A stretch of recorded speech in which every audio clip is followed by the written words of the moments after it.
Eu sou Paulo Nogueira Batista e queria hoje discutir um tema polêmico, a questão do teto de gastos inscrito na Constituição pelo governo Temer em 2016.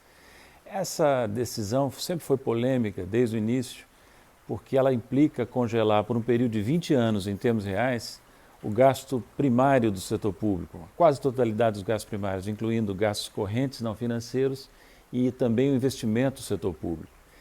Essa regra foi suspensa na sua aplicação, efetivamente falando, no ano de 2020, em razão da emergência criada pela pandemia e a necessidade de acomodar gastos para combater os efeitos do coronavírus na sociedade brasileira. A questão que se coloca agora é 2021. Como lidar com as contas públicas em 2021? O governo deu a sua resposta, preliminar pelo menos, no projeto de lei de orçamento público que mandou para o Congresso há poucos dias. Ali se nota que, entre outras coisas, que o governo prevê nesse documento uma queda do gasto primário do governo central de 28% do PIB em 2020 para apenas 20% do PIB em 2021. O déficit primário do governo central passaria de 11% do PIB para 3% do PIB. Vejam que o que está se projetando aí é uma queda de 8 pontos percentuais na relação gasto primário-PIB em apenas um ano. Como disseram economistas críticos do teto do gasto em documento recente, essa seria provavelmente a maior contração fiscal da história. É possível fazer isso? Provavelmente não. Uma queda tão abrupta do gasto público primário de um ano para o outro, em apenas 12 meses, certamente teria efeito muito grave sobre o nível de atividade e o nível de emprego. Dificultaria a retomada da economia, poderia até mesmo prolongar a recessão. E se isso acontecer, fica muito difícil ajustar, inclusive, as contas públicas, porque você contrai a base sobre a qual incidem os impostos, as bases de produção, vendas, rendas, e você também provoca aumento de certos gastos públicos, como, por exemplo, o seguro-desemprego. Então, o ajustamento público, o ajustamento das contas públicas se autoderrota quando se procura fazer uma contração fiscal tão abrupta. Não seria razoável supor que o impacto restritivo da contração do gasto seja compensado por aumento do gasto privado.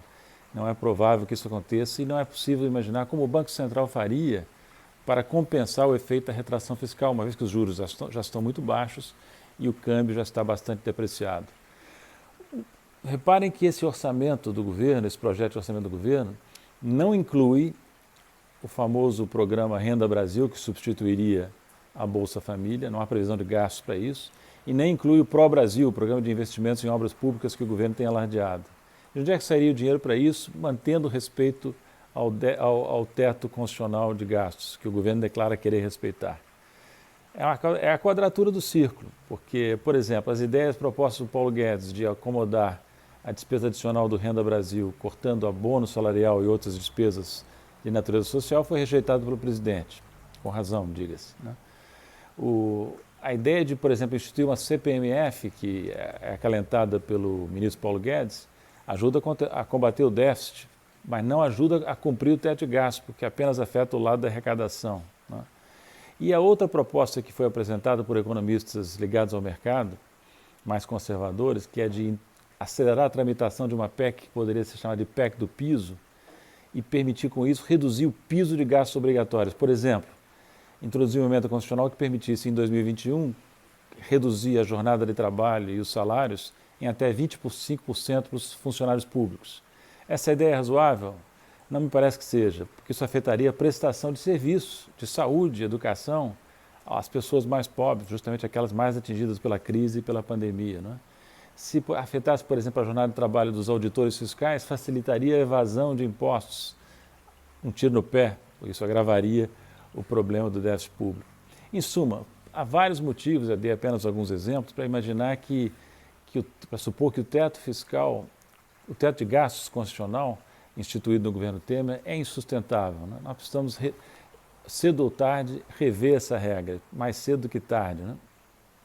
Adotar, no meu modo de ver, um programa de ajustamento das contas públicas que seja gradativo, espaçado ao longo dos anos. Isso implica ter uma regra de disciplina fiscal mais inteligente, mais flexível do que essa que foi adotada em 2016. Um ajustamento gradual seria possível, inclusive, com promoção do crescimento. Não é incompatível.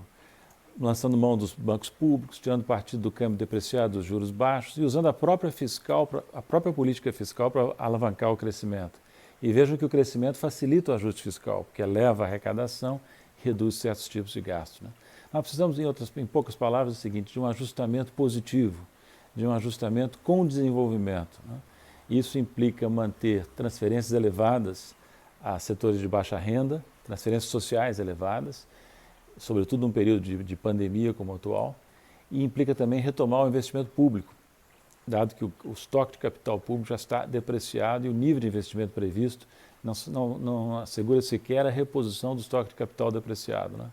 Nós precisamos combinar transferências com investimento, combinar também isso com redução dos gastos não essenciais, que beneficiam setores de alta renda, e também com a tributação dos super ricos no Brasil, que, como eu disse em comentário anterior, pagam poucos impostos no país e tem no Brasil uma espécie de paraíso fiscal.